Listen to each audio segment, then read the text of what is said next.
ভারতের মজলুম জনগণ কাঁধে কাঁধ মিলিয়ে উঠে দাঁড়াবে এবং ভারতেও একটি সফল গণ অভ্যুত্থান হবে।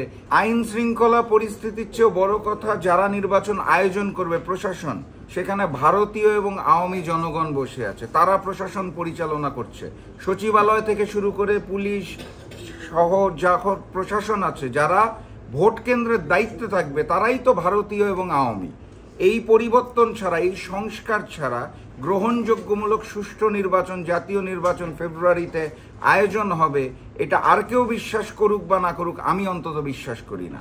আমি অন্তর্বর্তী সরকারকে অনুরোধ জানাবো, শুধু সংস্কারের নাম টেবিলে কাগজপত্রে আলোচনায় না রেখে প্রকৃত সংস্কার করুন।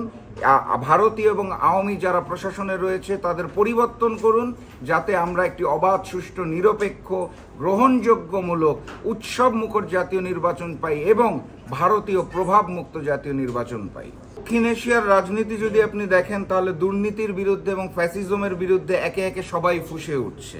আমরাও আশাবাদী যে ওখানে যে কসাই খ্যাত নরেন্দ্র মোদী আছে, যিনিও গণতন্ত্রকে গলা টিপে হত্যা করেছে এবং হিন্দুত্ববাদ কায়েম করতে চায়, ভারতের মজলুম জনগণ কাঁধে কাঁধ মিলিয়ে উঠে দাঁড়াবে এবং ভারতেও একটি সফল গণ অভ্যুত্থান হবে, এটা আমরা আশা করি এবং তাদের জন্য শুভেচ্ছা এবং শুভকামনা জানাই। সবশেষ প্রশ্ন, জাতীয় পার্টিকে সবাই নিষিদ্ধ চাচ্ছে, আপনারা কি চাচ্ছেন জাতীয় পার্টির ব্যাপারে?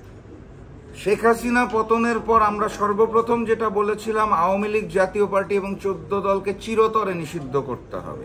সেখানে অন্তর্বর্তী সরকার শুধুমাত্র আওয়ামী লীগের কার্যক্রম নিষিদ্ধ করেছে, দল কিন্তু নিষিদ্ধ করে নাই।